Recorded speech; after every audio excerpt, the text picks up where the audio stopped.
They wouldn't be over here today negotiating if I didn't put a 50% tariff on. The sad thing is now when I make a deal with them, it's something much more reasonable. They'll say, oh, he was chicken. He was chicken. That's so unbelievable. I usually have the opposite problem. They say, you're too tough. Welcome back to the second hour of the Big Money Show. I'm Taylor Riggs. I'm joined by my co-hosts, Dagan McDowell, Brian Brenberg, and Jackie DeAngelis. And with us for the entire hour, Larry Kudlow. I'm trying my big announcer voice today. That was good. Really good. That was really. Tariff revenue, you guys, hitting a major milestone, topping $22 billion in May. The Trump administration says that this shows Trump's tough trade stance is working and will help pay for tax cuts. Meanwhile, trade talks with Canada are heating up. The White House says Canada is anxious to make a deal. Canada, like so many other countries, are just anxious for a deal with the United States because they know that we're the biggest, deepest, most reliable consumer market in the world. Everyone wants to come here and sell and do business. And so the president knows how to get them to the bargaining table, how to get them to make concessions that will make trade more sustainable, more fair to American workers. All right, so we'll give you the easy way out today, Larry. We do multiple choice. A, tariffs are revenue raiser. B, they're a negotiating strategy. C, all of the above. C. And then you can write an essay explaining the choice C. Apart from everything, Trump's polls, have you taken a look at his polls? Trump is polling an approval rating that is running around 50% right now. Like Mark Penn's poll, which is one of the best, what is it, Harvard-Harris, 48 or 49. Rasmussen, which is likely voters, I think has him over 50. There's another poll I'm not familiar with that has him at 52. But those are extraordinary numbers. And, given the usual media pounding, using tariffs and whatever, he's undemocratic. Scott Pelley from 60 Minutes gave the commencement speech at Wake Forest and wigged out. He just had one of these Trump derangement syndromes freak out at Wake Forest, mind you, in North Carolina, which I really think is a mismatch. I went. That's where I went. Well, good for you. No, actually not. Don't send your kids there because they bring Scott Pelley in to lecture you. Well, he just flipped out. The poor guy. He had a nervous breakdown in front of the commencement. But the point is, Trump's polls are just doing very well.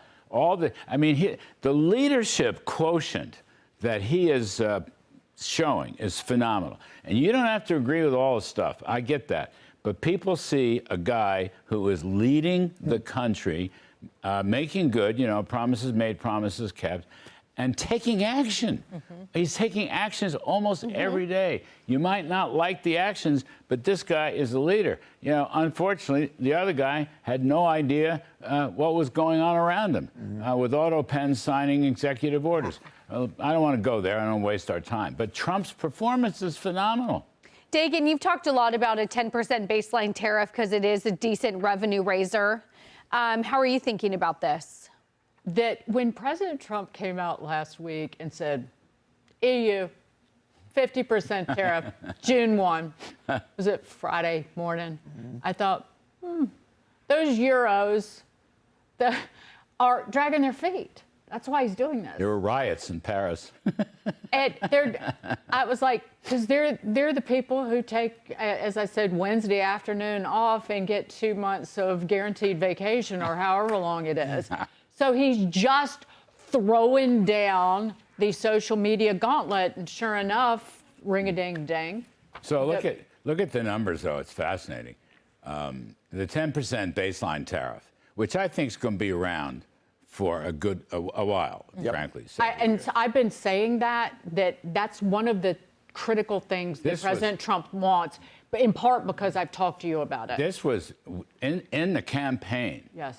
I talked to him so many times about the revenue-raising potential of the baseline tariff. It's kind of a watered-down form of the value-added tax that Europe and everybody else in the world has and we don't have.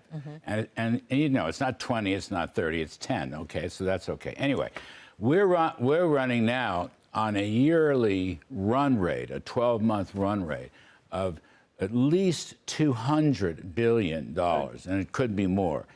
Dan Clifton tracks this, Joe Livornia tracks this. But here's the deal, and I say this for you, Dagan, in particular.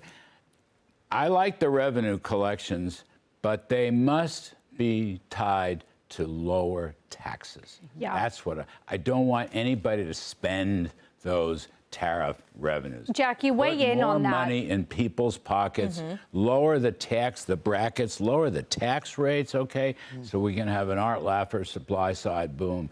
Don't let them spend it. Yeah, It's always been that's been the big offset. It's all, and it is theoretical brilliance because you're encouraging work and you are creating a You mean less. the tax cuts? When you cut taxes on income, you encourage people to work. You get to keep more of your money.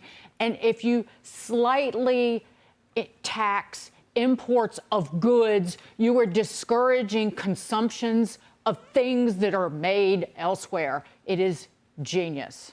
Yeah, you have to be careful about the fiscal drag, to use an old phrase. You have to be careful because, I mean, it is a tax. But as long as it's put to good use, and I say lower tax rates for individuals. Yeah. You know, on the show last night, Art Laffer reminded us that when Ronald Reagan left office, and we're going out there for this Reagan economics thing next week, or what am I saying? Tomorrow. And, yeah. I'm flying out tonight. Yeah. Anyway, I've lost my mind. But Reagan left office, the top tax rate,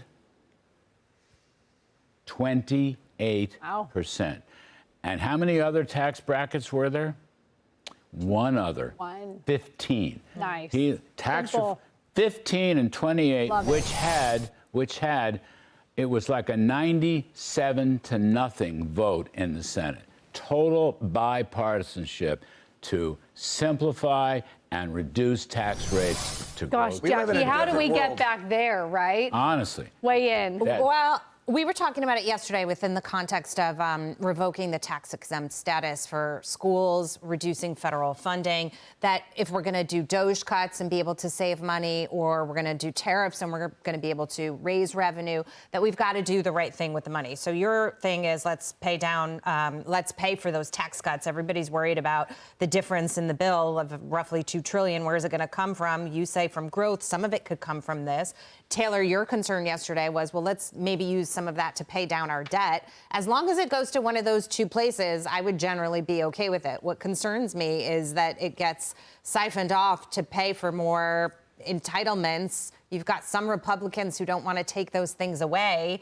Dagan calls them rhinos. They're out there. Josh Hawley. But, you know, so that's the thing. And what concerns me is that within this big, beautiful bill, those appropriations are not made because that's not the kind of bill that it is to necessarily say where the savings go. So do we at some point see another bill or some other kind of resolution that incorporates some of this stuff and appropriates it where we want to see it go? I doubt it. Seriously doubt it. You know, it's hard enough to get one bill through, Yeah. one reconciliation bill through. So, no, I don't think so. I do, however, think they can submit several rescission packages. Now, the DOGE stuff doesn't apply because Congress didn't vote on it. That's a rule. It's a stupid rule, but that's a rule.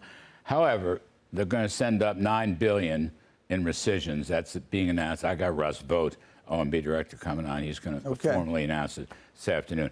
I think they can do a bunch of them. The scorecard for Elon is $175 billion, if I'm not mistaken. And sure, it's coming in slower than others wanted, but it is there.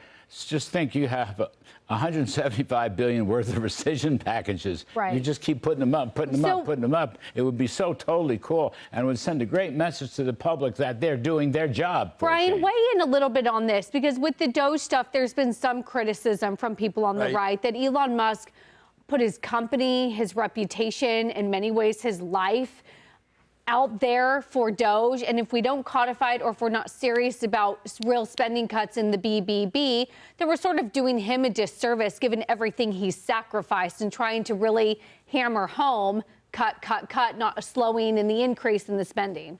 Yeah, I mean, look, number one, do you know how hard Elon Musk had to work to get the 175? Yeah. I mean, the guy didn't pull up short. You know, he worked really hard to get the 175. I give him credit for that.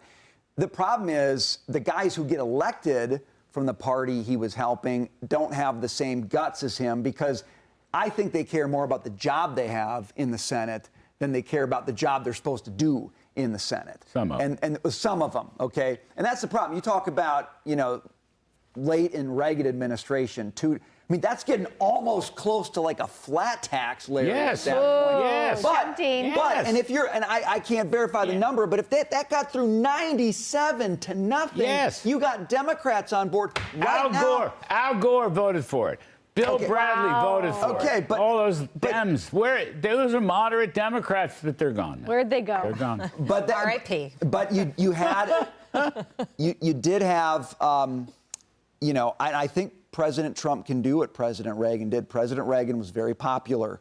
He had a ton of leverage. Trump did it on the corporate tax. I think he can do it. He did it on the corporate tax. Okay. Which is very, very, very, very important. I mean, 35 to 21. Remember how everyone was hassling, screaming, oh no, let's do 28. I mean, Democrats, you know, to this day, so-called moderate, Jason Furman and people like that, raise it to 28, and it's still 35. Now, what they should do, the Senate bill, okay, if I might give them some advice, is lock in 15% Real. on the corporate Not tax. effective. Right. Real. That's right. Don't. Real. They're doing it through deductions and this and that. Just put a bracket in there. 15%. If it's Boom. made in America, make it real simple. Fastball down the I middle. love it, love it, Point out love it. One thing about the tariff revenue, Yeah.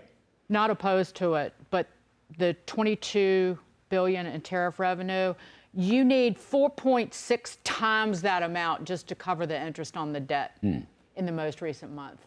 That's how deeply in debt we are. Well, you know, let me get. Oh no, Larry, you're not going to say debt is the most American thing ever, right? Debt is as American as apple pie. Oh no. And Alexander Hamilton put it all together for Larry. us. Although we could use a gold-backed bond to assure its credibility. But I will say this: it's more important to get the debt to GDP benchmark down.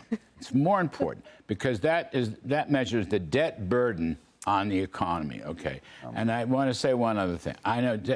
You know, use money to pay down debt, but you're not putting any money in anybody's pocket when you do that. And that's why I don't like that idea either. Remember this. Total wealth, household wealth, you know, which is principally, you know, stocks and your home and your cash and money market fund. Total wealth is about $170 trillion. Total wealth in the United States. The Fed puts this out every quarter, okay? I may be a little high. I just can't remember. So the debt is, publicly held debt's about $28 trillion. We have 165 to 170 trillion of wealth. That is a debt equity ratio that anybody would be proud of. Any company would be proud of. So I want to shrink the scope and size of government. I agree with you, you know, all these silly programs that should be taken out, and maybe they will, maybe they won't. But the debt thing, growth solves a lot of, get the stock market up, you know, to 50,000 and 60,000 and 70. Get Bitcoin up to 300,000. Man, that puts some more wealth in people's pockets. That overshadows the debt. Growth solves everything. You know what I mean? The title of my panel in the Reagan Library, whenever it is tomorrow, the next day, is The Moral Imperative of Growth, which is an odd thing. But I got Steve Mnuchin and I got Paul Ryan. And I got Faulkner on that panel. We will growth. Everyone benefits from growth, okay? Somehow. Families benefit, marriages benefit, fathers and sons benefit. You know your golf score benefits. Everything benefits from your growth. Whole Larry, life we have to benefits, leave it there. Your job benefits. The whole country benefits from wealth. It's the moral high ground. Somehow Growth my and heart wealth. is still like having palpitations from debt is the most American thing since apple pie, but we're not going to go back into it.